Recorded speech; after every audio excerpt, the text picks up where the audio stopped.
Bulls got the Nets tonight in the battle to stay above 500. If we get 2 games above 500, that's going to be the first time in years that we've accomplished that. So kind of an important game. You know, it's a game that you would kind of look at it as a schedule win, but this is the Chicago Bulls, man. I remember 2 years ago when they were fighting to get back to 500 and they had the Houston Rockets, and the Rockets had like 10 wins at that point, and the Bulls got blown out by them. Under Billy Donovan, that's kind of the status quo. Is the games that we're supposed to get up for, the games that are supposed to mean something, the gimme games, we kind of play down to the competition. So, and don't sleep on Brooklyn, man. Brooklyn, they're kind of the odds-on favorite in the Cooper Flag sweepstakes, but Ben Simmons, he's a joke, but he's playing, and he's decent at least. He still has no interest in shooting, but he's a defender, he's a rebounder, he's a passer. Dorian Finney-Smith is a capable veteran. Cam Johnson should be a rotation guy on a playoff team. That's just, it's criminal that he's stuck on these Nets. Dennis Schroeder, he's a good basketball player.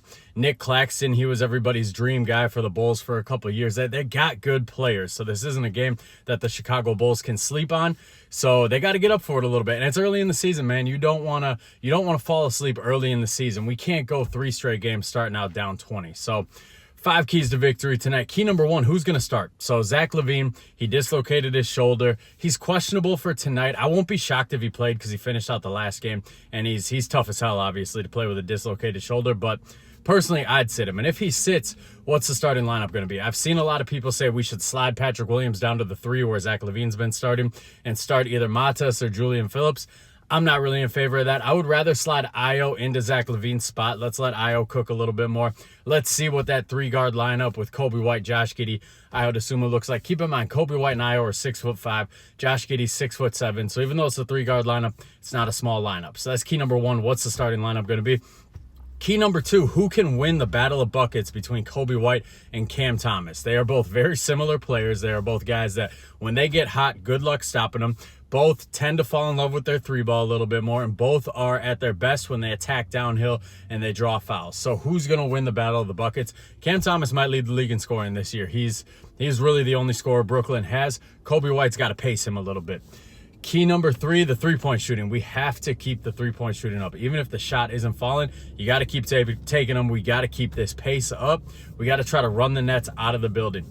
Key number 4, we got to win the offensive rebound battle. So it's been ugly this year so far. Teams are getting offensive rebounds at will. The Brooklyn Nets, they have a couple guys. They got Claxton, they got Sharp, they got Clowney. They got a couple of guys who are going to be problems on the offensive glass. So we need to box out. We need to limit their offensive rebound opportunities, and we need Vucevic to step up. I don't know if Jalen Smith's going to play tonight. I think he's questionable again with that left knee soreness, so we might get some Sanogo minutes. He's a good rebounder. He's good on the offensive end, but man, when it comes to that defensive end, when it comes to protecting the paint, he's a rough watch. When they get him in a switch on a pick and roll, it's a rough watch. So we got to control the offensive rebounds. We got to try to control the paint.